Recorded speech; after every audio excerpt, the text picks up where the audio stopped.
오늘 느헤미야 9장 9절부터 12절까지 말씀으로 부르짖음을 들으신다, 부르짖음을 들으신다, 이런 제목으로 말씀의 은혜를 나누고자 합니다. 마태복음 4장 1절과 2절을 보시면 우리는 이해할 수 없는 말씀을 대하게 됩니다. 바로 이 말씀이죠. 같이 읽습니다. 그 후 예수님께서는 성령에게 이끌려 광야로 가셔서 마귀에게 시험을 받으셨습니다. 예수님께서는 40일 내내 금식하셔서 매우 배가 고팠습니다. 아멘. 사랑하는 성도 여러분, 정말 놀랍지 않습니까? 예수님은 30세 사생의 삶을 마치십니다. 그러신 후에 하나님이 맡기신 공적인 일을 시작하는 공생애를 시작하시는데, 최초의 일이 요단강에서 세례 요한에게 세례를 받으신 겁니다. 세례를 받으신 후 하나님의 영, 그리스도의 영, 예수의 영인 보혜사 성령님에게 이끌려 어디로 가시죠? 광야로 가십니다. 그곳에서 만난 대상은 우리의 상식과 전혀 다른 마귀였습니다. 마태복음 4장 1절 하반절을 보시면 성령에게 이끌려 마귀에게 뭘 받으러? 시험을 받으러 광야로 가셨다고 기록하고 있습니다. 예수님의 시험이 얼마나 혹독했는지 2절에 나옵니다. 즉 40일 내내 금식하십니다. 예수님도 육신을 입은 사람이기에 배가 몹시 고프셨습니다. 이런 상황에서 시험하는 자 마귀가 예수님에게 다가와 예수님을 생각해 주는 척하면서 이렇게 말하죠. 같이 읽습니다. 내가 하나님의 아들이거든 이 돌들에게 빵이 되라고 말해 보아라. 아멘. 예수님은 지금 배가 몹시 고프신 상황입니다. 무려 40일을 아무것도 드시지 않은 상황이죠. 그러니 예수님의 몸은 뭐를 간절히 원하고 있을까요? 빵을 원하고 있죠. 뭔가를 먹어야 된다. 몸이 반응하는 거예요. 너 그러다 죽어. 몸이 자신을 향해서 이렇게 말하고 있죠. 그런데 시험하는 자 마귀의 말이 아주 교묘해요. 뭐죠? 내가 하나님의 아들이거든. 육신의 극한 상황에서 마귀의 이 말은 예수님을 한 방에 넘어지게 하기에 충분한 미혹이었습니다. 즉 내가 하나님의 아들이라면 이 돌들을 빵으로 만들 수 있지 않느냐 묻고 있는 것이에요. 예수님이 참으로 하나님의 아들이라면 이런 배고픔쯤은 거뜬히 해결할 수 있지 않겠느냐고 예수님에게 조롱 섞인 말로 도전을 하는 거예요. 네가 하나님의 아들이야? 그럼 너 한번 이 돌 가지고 떡 한번 만들어 봐. 여러분, 예수님이 하실 수 있어요, 없어요? 능히 하실 수 있죠. 흙으로 사람을 만드신 창조주 하나님이 돌멩이 가지고 빵 못 만들겠습니까? 시험하는 자 마귀의 이 교묘한 미혹에 대해서 예수님은 말씀으로 대응하세요. 같이 읽습니다. 예수께서 대답하셨다. 성경에 기록하기를 사람이 빵으로만 살 것이 아니라 하나님의 입에서 나오는 모든 말씀으로 살 것이다 하였다. 아멘. 예수님은 신명기 8장 3절 말씀을 인용하셔서 시험하는 자 마귀를 한 방에 물리치십니다. 사람은 빵이 필요합니다. 빵을 먹지 않고서는 살 수가 없어요. 그래서 저도요, 금강둔 열심히 가서 운동하고 집에 오면 제 배가 뭐라고 얘기하는지 아세요? 너 그러다 죽어. 뭔가 먹어야 돼. 막 복음이 들리는 거야. 저희 아내가 저한테 그럽니다. 이젠 그만 먹으라고. 여러분, 한 끼만 굶어도 그런데 40일을 굶으셨으니 예수님 지금 정신이 있겠어요? 정신이 아마 혼미하셨을 겁니다. 하지만 사람은 빵으로만 사는 것이 아닙니다. 하나님의 입에서 나오는 모든 말씀으로 사는 줄로 믿습니다. 느헤미야서를 통해 우리가 잊지 말아야 하는 중요한 사실이 있어요. 하나님의 자녀가 하나님의 입에서 나오는 모든 말씀을 떠나게 되면 어떻게 되는가 하는 거예요. 말씀에서 떠난 인생이 어떻게 되느냐. 이스라엘 백성들이 70년간 바벨론 포로 생활을 했던 이유는 말씀 때문이었습니다. 오늘 우리 인생에서 우리가 실패하는 이유가 어디 있느냐? 말씀의 자리를 벗어날 때입니다. 그들이 하나님이 모세를 통해서 주셨던 모세 율법책을 떠났을 때 그들은 이방인들과 교제하게 되었고 그들이 섬기는 우상을 섬기게 되었습니다. 더욱 놀라운 점은 그런 자신들의 행동이 하나님께 죄가 된다는 사실조차 알지 못하고 있었다는 거예요. 여러분, 우리 신체 가운데 이 간이 그렇다 그러잖아요. 간이 밀어내 가지고 간은 아픈 것을 티를 내질 않는다는 거예요. 그래서 뭔가 몸이 이상하다 해서 가서 검사해 보면 이미 간이 회복 불능인 상태로 되는 경우가 많다는 거죠. 여러분의 신앙생활은 어떻습니까? 중병에 걸려 있지 않아요? 하나님과 너무 멀리 떨어져 있지 않습니까? 교회는 잘 다니고 있지만 내 영혼에 공감을 느끼고 있지 않아요? 그렇다면 다시 주님을 찾아야 될 줄로 믿습니다. 그러므로 느헤미야 9장 1절로 3절은 하나님의 말씀을 통해서 은혜를 체험한 사람이 결단한 모습이 나와요. 생명의 말씀이 들어가면 참된 회개 역사가 나타나게 됩니다. 저는 우리 교회가 하나님의 말씀이 선포될 때마다 자신의 죄를 깨닫고 그 죄를 회개하고 우리가 여호와께로 돌아가자 회개 고백이 있게 되길 주님의 이름으로 축원합니다. 저는 우리 교회 모든 성도의 삶에 이런 회개 은혜가 임하게 되기를 기도합니다. 우리 말씀 볼까요? 같이 읽습니다. 그달 24일에 이스라엘 백성들이 모두 모여 금식하고 베옷을 입고 머리에 흙먼지를 뒤집어 썼습니다. 그리고 스스로 모든 이방 사람들과의 관계를 끊고 제자리에 선 채로 자기들의 죄와 자기 조상들의 죄악을 고백했습니다. 그들은 또 각자의 자리에서 일어서서 낮 시간 4분의 1은 그들의 하나님 여호와의 율법책을 읽고 또 4분의 1은 죄를 고백하며 그들의 하나님 여호와께 경배했습니다. 아멘. 이 시간 여러분에게 6가지 질문을 던지겠습니다. 첫째, 인생의 여정에서 환난을 만나셨습니까? 둘째, 가정에 말할 수 없는 문제가 있으십니까? 셋째, 이 세상을 살아야 하는 이유를 모르시겠습니까? 넷째, 부부관계 이상이 생겼습니까? 다섯째, 자녀와 남처럼 지내고 계십니까? 여섯째, 육신과 마음의 병으로 고통당하고 계십니까? 이런 상황에서 우리가 해야 하는 일은 법적인 소송을 하고 세상의 방법으로 대응하는 것이 아니에요. 오늘 많은 교회들이 교회를 바로잡겠다고 사회법에다가 목사를 고소하고 목사는 성도를 고소하고 아주 교회가 풍비박산이 나는 교회가 한둘이 아니에요. 여러분, 하나님의 교회를 왜 세상 판사에게 맡깁니까? 우리가 인생의 문제를 경험할 때마다, 우리 가정에 문제가 있을 때, 아니 우리 교회 공동체에 문제가 있을 때 여러분 그 문제를 끌어안고 주님 앞에 나가 기도하면 주님이 해결해 주실 줄로 믿습니다. 느헤미야 9장 1절에 나오듯이 우리는 하나님 앞으로 나가야 돼요. 그리고 자신의 형편과 처지를 솔직하게 하나님께 고백하고 긍휼을 구해야 됩니다. 주님, 저희 약함 아시죠? 저희 부족함을 아시죠? 주님 도와주세요. 이번에 안도현 목사님 7살부터 모기도 있다 그랬어요. 나는 그 목사님 우는 표정이 너무 악권이었어. 그지? 그죠? 야, 난 흉내를, 내 거울 보고 흉내를 내려도 난 안 되더라고. 와, 그죠? 그냥 갑자기 그냥 얼굴이 바뀌잖아. 그 얼굴 보면 하나님이 금방 그냥 응답하실 것 같아. 뭐라 기도하셨다 그랬어요? 나도 쓰임받고 싶다고. 나도 쓰임받고 싶다. 하나님이 쓰세요, 안 쓰세요? 그럼 여러분도 그렇게 기도해야 돼요, 안 해야 돼요? 이거 보세요, 글로리아 성가대 오늘 찬양 너무 잘하잖아. 진짜 꾀꼬리였어. A+. 여러분, 이 성가대에 서기 위해서요, 아까 보니까 6시도 안 돼서 벌써 오신 분이 계시더라고. 여러분, 하나님께 쓰임받는 인생 되기를 주님의 이름으로 축원합니다.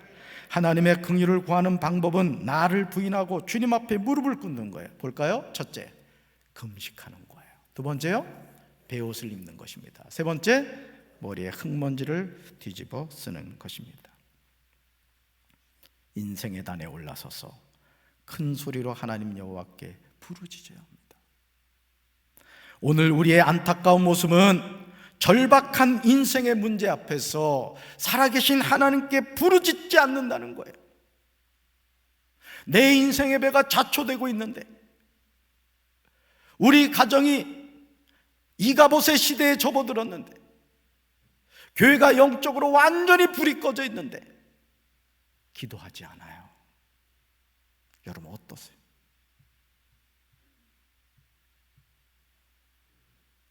부르짖어야 되는데, 하나님을 찾아야 되는데 하나님을 찾지 않아요. 간절하게 구하고 찾고 문을 두드리지 않습니다. 그러나 믿음으로 부르짖으면 하나님은 우리의 부르짖음에 응답해 주실 줄로 믿습니다. 왜냐하면 하나님이 약속하셨기 때문이에요. 느헤미야 9장 9절과 10절도 이 사실에 관하여 정확하게 대답해 주고 있습니다. 우리 말씀 같이 읽습니다. 또는 우리 조상들이 이집트에서 고통당하는 것을 보시고 홍해에서 그들이 부르짖는 소리를 들으셨습니다.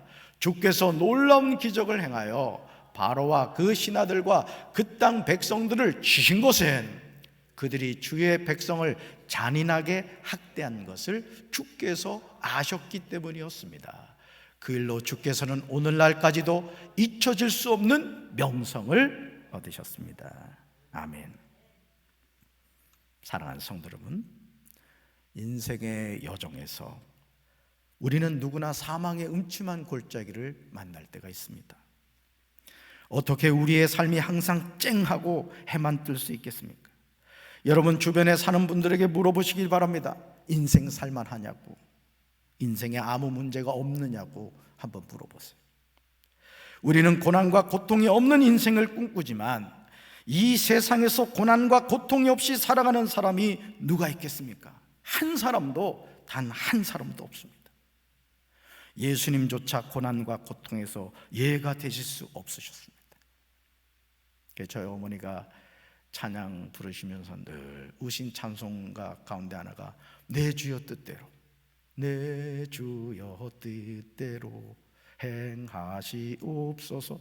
근데 그 가사에 이게 있어요. 주님도 때로는 울기도 하셨네. 그리고 막 우시더라고. 예수님도 우셨다는 거예요. 예수님도 우리가 이 세상을 산다는 것이 얼마나 힘들고 어려운지를 아신다는 거죠. 우리는 이 사실을 잊지 말아야 합니다. 하나님은 이스라엘 자손들이 애굽에서 고통당함을 보셨습니다. 홍해에서 사면초가의 상황에 부닥친 것도 아셨습니다. 그러나 하나님은 그들이 한 가지 행동을 하기 전에는 움직이지 않으셨어요. 이것은 하나님이 능력이 없어서가 아니었습니다. 하나님은 따롭다. 하나님은 하나님의 자녀들이 아버지를 향하여 부르짖기를 원하십니다. 아멘. 그때부터 일하십니다. 제가 말씀드렸잖아요. 우리 딸하고 스마트폰을 언제 교체해 주느냐. 내가 고3을 졸업하고 대학 들어갈 때 사준다고 했어요. 하도 부르짖어가지고 사줬잖아요. 육신의 아버지도 자녀가 원하는 것을 간절히 원할 때 그것을 사주는 게 부모의 마음이잖아요. 이 마음을 누가 주셨을까요? 하나님이 주신 거예요. 우리에게 뭘 말하죠? 너도 부르짖으라 이거예요. 인생의 문제를 네가 끌어안고 고민하지 말고, 자녀의 미래에 대해서 너가 걱정하지 말고 나에게 맡기고 기도하라고 주님이 말씀하십니다. 이스라엘 자손들이 하나님께 부르짖자 하나님은 그들의 부르짖음을 들으셨습니다. 그리고 이적과 기사를 베푸셨습니다. 그리고 그들이 해결하지 못한 절체절명의 문제인 바로의 모든 신하와 애굽의 온 백성을 치십니다. 완벽하게 원수를 갚아주셨습니다. 저는 가끔 저 자신의 믿음이 연약하다고 생각합니다. 여러분 어떻습니까? 목회하면서 목사가 믿음이 연약하다고 느낀다는 사실이 이상합니까? 저는 가끔 저 자신이 홍해 앞에 서 있는 이스라엘 백성들과 같다는 생각에 잠길 때가 있어요. 여러분, 가지 많은 나무에 바람 잘 날 없다는 말이 있잖아요. 여러분, 우리 교회 지금 제가 영적인 아버지잖아요. 동의하십니까? 재청 있으세요? 가시면 예 주시기 바랍니다. 그러니 여러분, 다양한 성도들에 대한 얘기가 들려옵니다. 그게 그냥 지나치지 않아요. 가슴에 와서 딱 걸리는 거예요. 그렇잖아요? 여러분, 이웃집애가 다쳤다고 하면은 별로 신경 안 쓰잖아요. 근데 내 자식이 다쳤다고 해봐요. 가슴이 아픕니다. 담임 목사도 그런 거예요. 뭐 성도들 많으니까 한두 명 떨어지는 거 뭐 그거 신경 쓰실까? 안 그래요. 담임 목사의 마음 그렇지 않습니다. 자, 그런데요, 그때마다 제가 깨닫게 되는 진리가 있어요. 그것은 내 앞에 떡하니 버티고 있는 홍해는 내 힘으로 절대 해결할 수 없다는 거예요. 저 자신이 할 수 있는 일이란 아버지 하나님께 부르짖는 것입니다.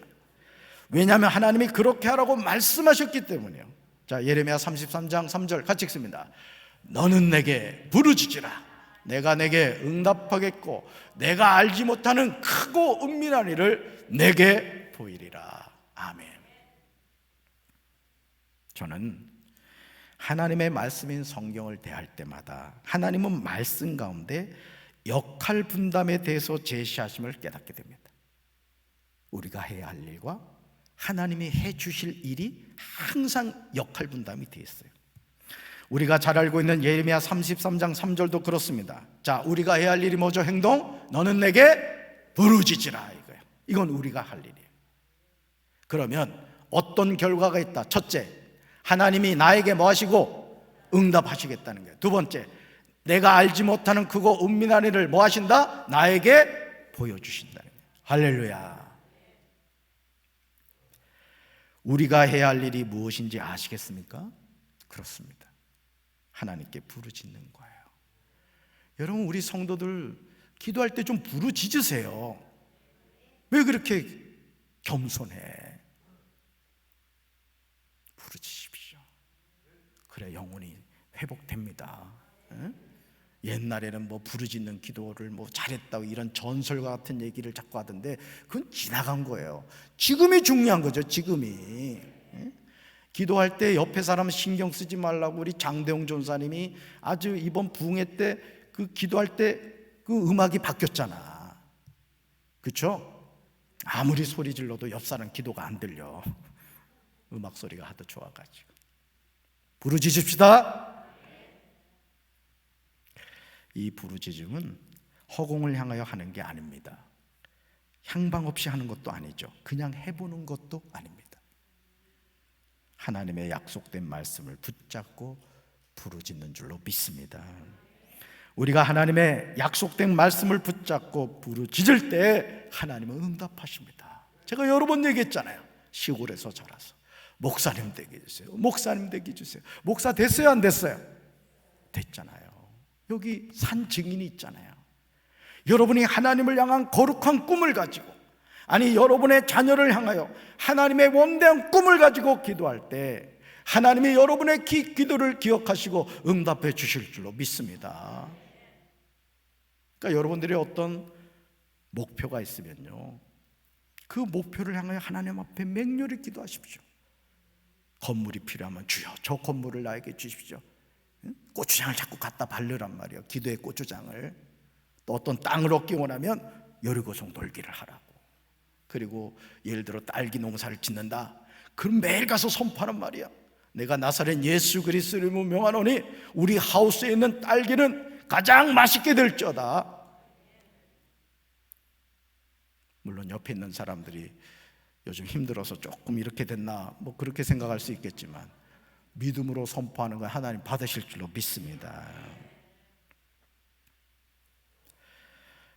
느헤미야 9장 11절에서 정말 놀라운 하나님의 응답이 기록되어 있음을 봅니다. 저는 이런 응답의 은혜를 우리 교회 모든 성도가 일상에서 누리며 사시게 되기를 주님의 이름으로 축원합니다. 같이 읽어볼까요?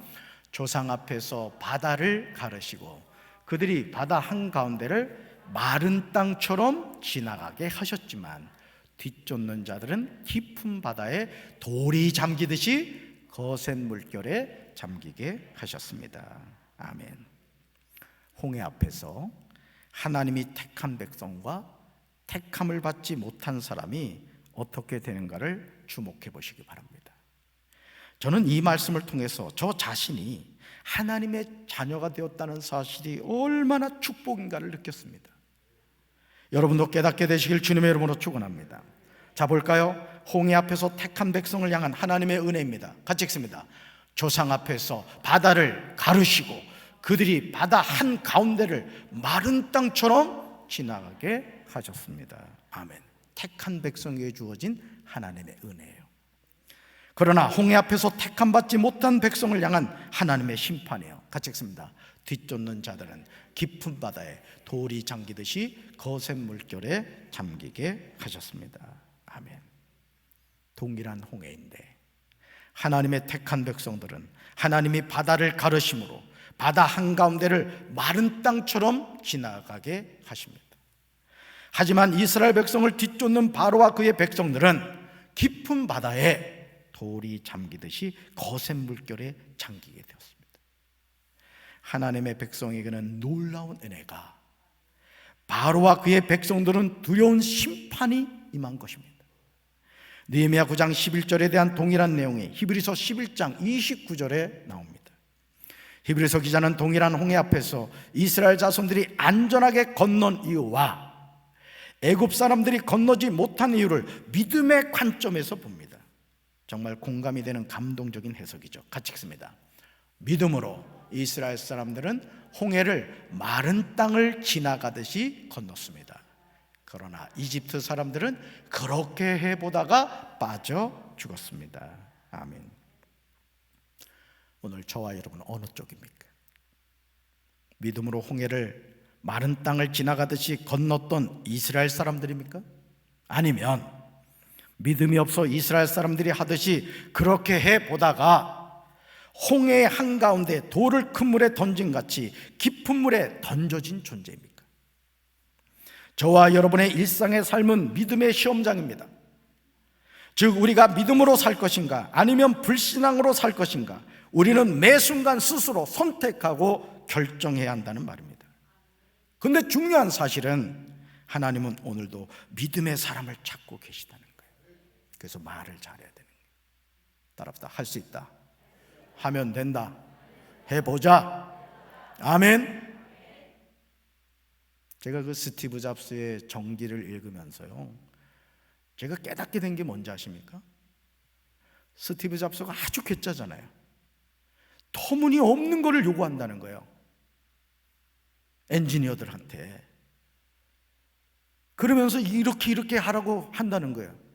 놀라운 사실은 그 스티브 잡스가 얘기했던 거를 다 애플이 만들어냈다는 거예요. 여러분, 하물며 하나님의 자녀인 저와 여러분이 하나님을 향한 믿음을 가지고 말씀을 붙잡고 나아갈 때, 따라합시다, 하나님께는 불가능한 일이 없습니다. 아멘. 히브리서 11장 6절은 하나님께 나아가는 사람이 알아야 할 핵심을 제시해요. 같이 읽습니다. 믿음이 없이는 하나님을 기쁘게 해드릴 수 없습니다. 하나님께 나아가는 사람은 하나님이 계시다는 것과 하나님은 자기를 찾는 사람들에게 상을 주시는 분이시라는 것을 믿어야 합니다. 아멘. 히브리서 기자는 하나님을 기쁘시게 해드리는 방법은 믿음이라고 강조합니다. 하나님께 나아가는 사람은 두 가지를 믿어야 돼요. 이 두 가지는 오늘 우리에게 그대로 적용됩니다. 저는 저와 여러분이 이 두 가지를 반드시 믿게 되길 주님의 이름으로 축원합니다. 첫째 뭐죠? 하나님이 계신다. 여기다 이렇게 넣으면 좋겠어요. 하나님이 시퍼렇게 살아계신다. 두 번째 읽어볼까요? 하나님은 자기를 찾는 사람들에게 상을 주시는 분이시다. 아멘. 하나님의 저와 여러분의 삶을 어떻게 인도하십니까? 저는 느헤미야 9장 12절을 통해서 섬세하신 아버지 하나님의 사랑을, 하나님의 넘치는 은혜를 느낄 수 있었어요. 같이 읽어볼까요? 낮에는 주께서 구름 기둥으로 그들의 갈 길을 인도해 주시고 밤에는 불기둥으로 그들이 걷는 길을 밝혀주셨습니다. 아멘. 어떤 사람이 이 거꾸로 해가지고 타 죽었대요. 낮에는 불기둥으로, 밤에는 구름기둥을 얼어 죽었대. 타 죽고 얼어 죽었대. 정신 바짝 차려야 돼. 지금 막 바뀌어가지고 막 눈이 감기는 사람이 있는 것 같아. 정말 놀랍죠? 자, 하나님이 낮에는 무슨 기둥으로? 구름기둥으로 함께 하셨는데, 구름기둥을 통하여 이스라엘 백성들의 갈 길을 인도해 주셨다는 거예요. 여러분 생각해 보세요. 하나님께서 하나님의 백성을 구름기둥을 통해서 앞에서 인도하신다고 생각해 보세요. 어디서나 그 구름기둥이 보이는 거예요. 그런데 하나님은 이제 그 구름기둥이 아니라 보혜사 성령님을 우리에게 보내주셔서 우리 안에 거하게 하시고, 그 성령님을 우리가 인정하고 그 성령님과 동행할 때 우리를 복된 길로 인도해 주실 줄로 믿습니다. 하나님이 밤에는 불기둥으로 함께 하셨는데, 불기둥을 통하여 이스라엘 백성들이 걷는 길을 밝혀주셨습니다. 하나님이 이스라엘 백성들을 돌보시는 모습이 갓난아기를 돌보는 산모의 모습과 같습니다. 우리는 아버지 하나님의 자녀예요. 아멘. 하나님은 저와 여러분을 잠시도 떠나기를 원하지 않습니다. 우리는 하나님 안에서만 참된 만족과 기쁨을 누리게 됩니다. 여러분, 이 민년 올 한 해 동안 하나님이 더 가까이 하시기 바라요. 더 많이 기도하시고, 더 많이 말씀을 가까이에서 읽으시고, 더 많이 예배드리는 삶을 사시기를 주님의 이름으로 축원합니다. 왜 이스라엘 사람들이 바벨론 포로 생활을 해야만 했습니까? 그들이 하나님을 떠났기 때문이에요. 물론 그들은 여전히 하나님을 섬기고 있다고 생각했습니다. 하지만 그것은 껍데기에 불과했어요. 진정성이 없는 예배였고 종교 놀이만을 한 거예요. 우리 찬양팀도 마찬가지입니다. 천사의 생, 이름만 천사가 되면 안 돼. 내 심령이 천사가 돼야 돼요. 이번에 부흥회를 하면서 우리 전도사님들 찬양 인도하는 거 보셨죠? 강산이 난 데려갈까 봐 걱정이 되더라고. 하도 칭찬을 해가지고 그래서 제가 아주 고추장을 세게 찍어놨지 뭐야. 그러므로 부모의 두 눈이 사랑하는 자녀에게 있듯이 거룩하신 하나님은 우리를 향해 있음을 잊지 마세요. 하나님의 눈이 우리를 지켜보고 있습니다. 혹시 걸려 넘어지지 않을까? 혹시 인생의 문제 앞에서 좌절하고 있지 않을까? 그러므로 우리는 나의 삶을 감찰하시는 하나님께 부르짖어야 할 줄로 믿습니다. 하나님은 우리의 부르짖는 소리를 외면하지 않습니다. 내 앞에 홍해와 같은 큰 문제가 있다 할지라도 하나님은 마른 땅을 밟고 건너가게 하십니다. 문제가 클수록 하나님의 응답은 크다는 사실을 믿으시기를 바랍니다. 하나님이 우리를 그만큼 사랑하시고 우리를 더 성장하게 하시고 우리를 하나님의 능력 있는 종으로 쓰시려고 우리에게 허락하시는 거예요. 불평 원망하지 마시고, 어떤 인생의 문제가 다가온다 할지라도 너는 내게 부르짖어라. 내가 내게 응답하겠고 내가 알지 못하는 크고 은밀한 일을 내게 보이리라는 그 하나님을 만나서 올 한 해 동안 믿음의 선한 여정에서 승리하는 우리 사랑하는 성도들 되기를 주님의 이름으로 축원합니다. 가슴에 손 얹읍시다. 하나님 아버지, 똑같은 홍해였지만 하나님의 백성들은 마른 땅을 밟고 건넜습니다. 그러나 하나님을 믿지 않는 애굽 사람들은 그 홍해에 빠져서 죽었습니다. 우리는 과연 어떤 신앙생활을 하고 있습니까? 마른 땅을 밟고 홍해를 건너는 신앙생활을 하고 있습니까? 아니면 홍해에 수장되어 맥없이 세파에 시달려 죽어가는 영혼입니까? 주여 믿음을 더하여 주셔서 마른 땅을 밟고 인생의 홍해를 넉넉히 건너가는 우리 사랑하는 성도들 되게 도와 주옵소서. 너는 내게 부르짖으라. 내가 내게 응답하겠고 내가 알지 못하는 크고 은밀한 일을 내게 보이리라 말씀하여 주셨사오매 우리 교회 성도들이 부르짖는 기도가 회복되게 하시고 하늘문이 열리게 도와주시고 하나님의 은혜를 체험하는 2022년 이민년 한 해가 될 수 있도록 주여 도와주시옵소서.